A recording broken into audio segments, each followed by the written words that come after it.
taken over by computers. And Siri on the iPhone is an amazing example. I mean, it's going to get to the point where being a personal assistant is somewhat a thing of the past. I can just talk to her and she schedules my calendar. I can talk to her, she makes phone calls for me. I can talk to her, she writes letters for me. What do I need to be paying $50,000 for a good secretary for? It sounds so crass, okay? But it's the world runs off of economics. The free world runs off of economics, okay? And I really want to emphasize that word free, because we are, in these times of change like this, our personal freedoms are going to be at risk because of the upheaval that I see coming. Okay? That's not a pretty picture to paint for a young person, all right? And I hope I'm wrong. But tremendous challenges ahead. We're still going to have work to do. We're still going to need nurses. We're still going to need physicians. We're still going to need people that provide great services for society. But the winners are going to be the ones that figure out how to be more efficient and more effective at delivering those things. And in the mid-1990s, we had the deregulation of AT&T, which has led to globalization to me more than anything else, deregulation of AT&T.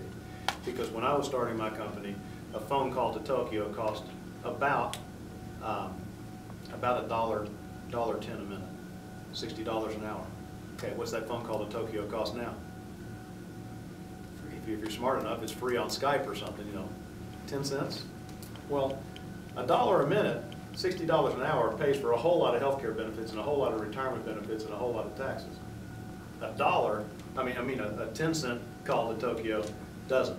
And so that's why you had so many of these outsourcing of teleconferencing centers, telemarketing centers. But now what we're finding is outsourcing of reading x-rays, outsourcing of transcripts, outsourcing of financial analysis, these types of things, because information can be wrapped up and whipped around the world at the speed of light because of the first and second laws of techonomics, and the third law, which is make or buy, says we're going to buy it, and we're going to buy it where the people are most willing to work and where their education level is what we need for what we're doing.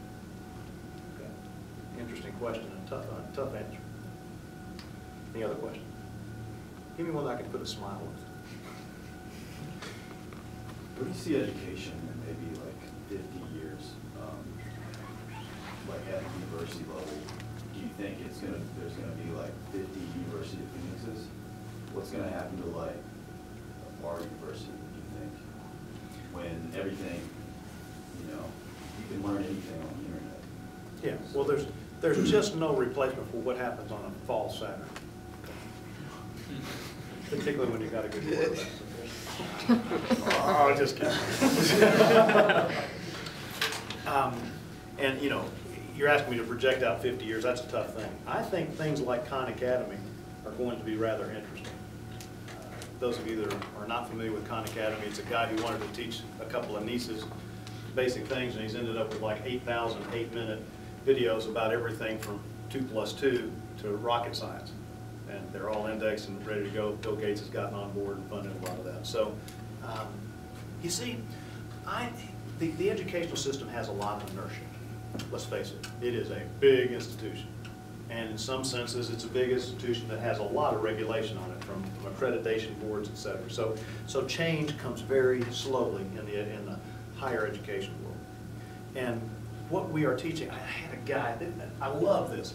This guy's named Barkin. He comes to my class once a semester and teaches about ideality.